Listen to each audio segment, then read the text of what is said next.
So the cash to cash cycle, it's not as complicated as the book makes it out to be. So we're looking at when we incur debt to when it actually gets paid. So when we look at this, our formula is relatively simple. So we have our days of inventory plus our days of sales, or our accounts receivable, and then we have our day minus our days payable, which is our accounts payable. So we want to make it where our inventory is actually working for us. So if we can negotiate terms, let's say for example net 30, where we have to pay the full bill within 30 days. Well, if we can somehow bring in that material, convert it, manufacture whatever we're going to do with it, and then sell it on to the customer and collect the money from the customer, then we can pay our bill. So essentially we did not use any working capital. None of our money was actually involved in the process. We took the customer's money and then paid the bill. And of course there's profit, so we have money left over. So our cash will increase, our net profits, our operating profits will increase. So, but how can you make this happen? Well, it depends on two factors. So we have our process design and efficiency. So this might be where Lean comes in, Six Sigma. So you get that material in and out as fast as you can, efficiently. And then it can be sold.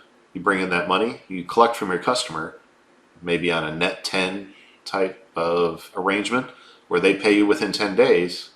Let's say it took you 5 days to manufacture, now you're at day 15.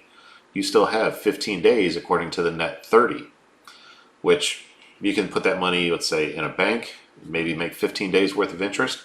When we're talking millions of dollars, that can add up. And then finally, when day number 30 comes in, you can just pay the bill. So your money is not tied up in anything. So in order to do that, we need to have some power in this, where we can negotiate from a strong negotiating point, saying, hey, we're a big company or small company, or we have large sales and we're going to make, whatever type of negotiating stance you have to convince your supplier to give you these terms. For example, I was using net 30, but what if you can negotiate a net 60? Well, now you have 60 days to pay that bill. And if you're selling the product in 15 days, 5 days to manufacture and then sell it within the 10, you have essentially 45 days where your money can grow interest if it's in a bank, or that money can be used for something else and then come back to be paying the bill, or you just pay the bill. Just because it's net 60 doesn't mean you have to wait for day number 60 to pay the bill.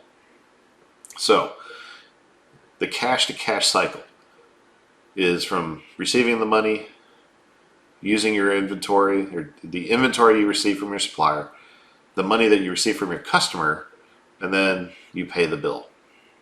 It's not complicated, but it's tricky to understand that technically your money is not being spent in this process.